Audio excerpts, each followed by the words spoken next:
Müxtəlif cəbhələrdə, amma eyni ruhla azadlıq, ədalət və vətən sevgisi ilə döyüşən daha bir ailə Şəkidə var.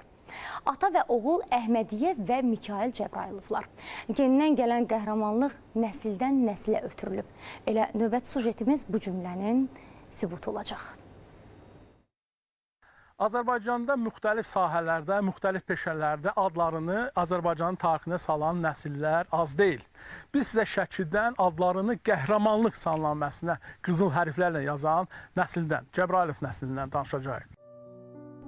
Əhmədiyyə Cəbrayılov Azərbaycanda doğulub. Fransanın müqavimət hərəkatında qəhrəmancasına iştirak edən partizan.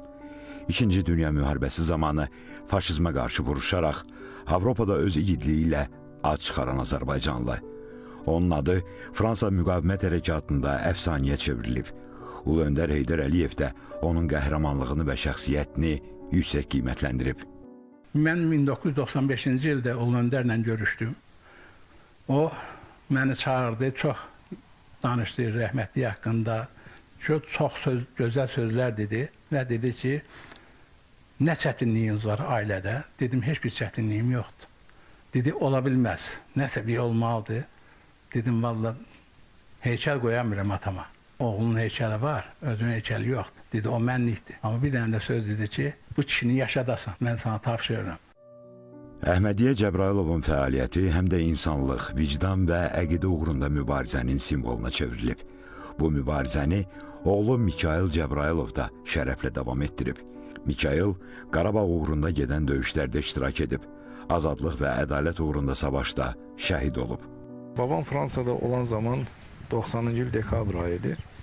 Dekabr ayının 15-də elə babam nə hiss eləmişdisə, səfərini demək olar bir həftə yarımçıq qoyub, bir həftə bitməsinə hələ qalmış, yarımçıq qoyub vətənə qayıtdı. Elə qayıtdığı gündə atamı burada ermənilər pusquya salıb güllələmişdilər.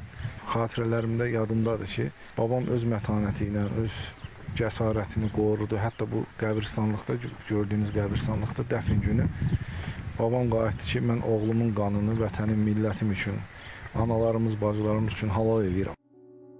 İki qəhrəman, biri Avropada faşizmə qarşı, digəri isə Qarabağın işğalçılardan azad olunması uğrunda vuruşdu.